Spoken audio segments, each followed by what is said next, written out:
Hi everyone. අද දවසෙත් මම ඔයත් එක්ක කතා කරන්න සූදානම් වෙන්නේ phrasal verbs සම්බන්ධව. එදිනෙදා කතා බහට අත්‍යවශ්‍ය වන මේ phrasal verbs දැනගන්න ඔයා අනිවාර්යයෙන්ම පාඩමේ මුල ඉඳන් අවසානය දක්වා රැඳී සිටින්නට ඕනේ.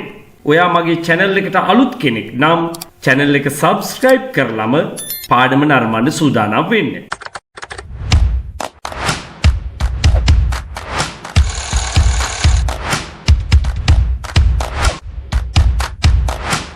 He passed up my invitation.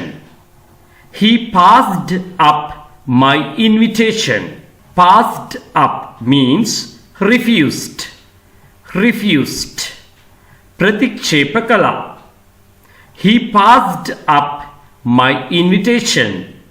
Ohu magi arayuma pratikshep kala.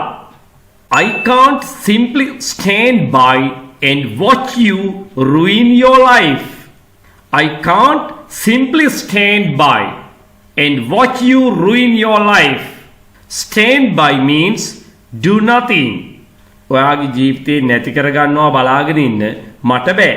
මේ කියන්නේ නැති කරගන්නවා කියලා අදහස් කරේ ජීවිතේ නැති කරගන්නවා. යම් වැරදි ක්‍රියාමාර්ගයකට පෙළඹිලා යම් වැරදි බැහැවීමකට පුරුදු වෙලා ජීවිතේ නැති කරගන්නවා මට බලාගෙන ඉන්න බෑ. මට මොකුත් නොකර බලාගෙන ඉන්න බෑ. අන්න ඒකයි මේකෙන් කියන්නේ. I can't simply stand by and watch you ruin your life. Stand by means do nothing. I am going to take off now. I am going to take off now. මම දැන් පිටත් වෙන්නයි හදන්නේ. I am going to take off. Take off means depart. Depart. වෙන් වෙනවා පිටත් වෙනවා ගමනක් ආරම්භ කරනවා. I am going to take off now. මම දැන් පිටත් වෙන්නයි හදන්නේ. හොඳින් මතක තියාගත යුතු කාරණාවක් තමයි මේ වාක්‍යයේ හැටියට take off කියන phrasal verb එකේ තේරුම පිටත් වෙනවා. නමුත් take off කියනවා මතකද යම් දෙයක් ඇඳුමක් වෙන්න පුළුවන්, පාවහන් වෙන්න පුළුවන්, හිස් වැසුමක් වෙන්න පුළුවන්, ගලවනකොටත් කියනවා take off කියලා. නමුත් වාක්‍ය අනුව යෙදෙන ස්ථානය අනුව අර්ථයේත් වෙනසක් සිදු වෙනවා කියලා හොඳින් මතක තබා ගන්න ඕනේ. I am going to take off now. It means I am going to depart now. මම දැන් පිටත් වෙන්නයි හදන්නේ. I am with you on this point. I am with you on this point. Be with means agree. Agree. එකඟ වෙනවා. I am with you. මම ඔබ සමග එකඟ වෙනවා. I agree with you. On this point. මේ කාරණාව සම්බන්ධව. මේ කාරණාව සම්බන්ධව මම ඔයත් එක්ක එකඟ වෙනවා. අන්න ඒක තමයි මේ phrasal verb එකකින් කියන්නේ. Be with. Agree. එකඟ වෙනවා. The baby threw up all over my dress. The baby threw up all over my dress. The baby threw up. මේක හිතා ගන්න අමාරු. Threw up means vomited.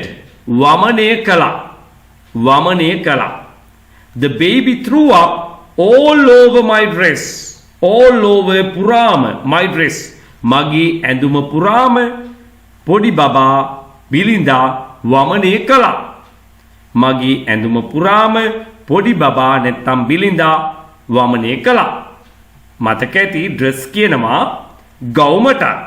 එහෙමනම් ඒ අර්ථයක් තියෙනවා මෙතන. මගේ මුළු ගවුම පුරාම බිලිඳා වමනය කළා. The rain shows no sign of letting up. The rain shows no sign of letting up. Letting up means stopping. නැවතීම. නවත්වනවට තමයි අපි කියන්නේ let up කියලා. එතකොට මේ මොකක්ද කියන්නේ? The rain shows. වැස්ස පෙන්වනවා no. අන්න එතනින් තමයි වාක්‍ය නෙගටිව් වෙන්නේ. නැතාර්ථයට හැරෙන්නේ. sign සංඥාව of letting up. මේ කියන්නේ වැස්ස නවතින පාටක් නම් පේන්න නැහැ. The rain shows no sign of letting up. අපිට මෙහෙමත් නිතර කියන්න සිද්ධ වෙනවා.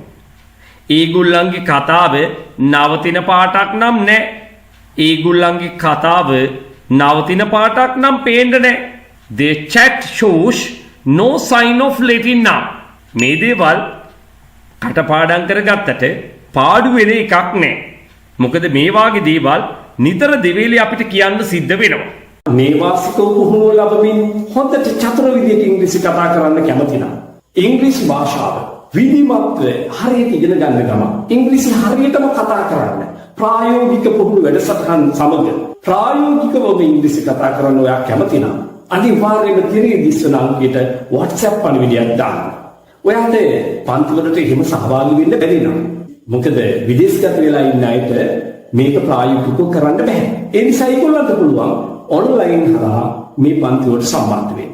ඔයාලට වඩාත් උචිත වෙන ක්‍රමවේදය තමයි ඉන්ඩිවිජුවල් ක්ලාස් එක ඉගෙන ගන්න එක. ඉතින් මේ පාරේ උසස් පෙළට පෙළෙමින් ඉන්න දුවා දරුවන්ට පුළුවන් ඔන්ලයින් ක්‍රමයට යන්නේ නැතිව නේවාසික පුහුණුවකට දින 21කට 25කට එහෙම නැත්නම් දින 30කට එකතු වෙන්න පුළුවන්. ජීවිතේම වෙනස් කරලා පෙන්නනවා. හයිවාරු නෙවෙයි කරලා පෙන්නනවා. ඇවිල්ලා බලන්න. ඔයාට සැබෑ වෙනසක් සිද්ධ වෙයි. මොකද විධිමත්ව ව්‍යාකරණානුකූලව ඉගෙන ගන්න ගමන් පුහුණු වීම කරනවායි කියන කේම තේරුම දවස අවසානයේ වෙන්න කලින් හැම මොහොතකම ඔයාට ඉංග්‍රීසි කතා කිරීමේ පුහුණුවේ හැකියාව ලැබෙනවා. ඉතින් ඒක දින ගණනාවක් එක දිගට කරනකොට බොහෝ දැනුම් සම්භාරයක් ඒ වගේම ඔයාට අවශ්‍ය කරන ඕනම දෙයක් ඉංග්‍රීසි භාෂාවෙන් කීමේ හැකියාව ප්‍රගුණ කරගන්න පුළුවන්. එහෙමනම් ඔයාට පුළුවන් ජීවිතේම වෙනස් කරන මේ පාඨමාලාවට එන්න.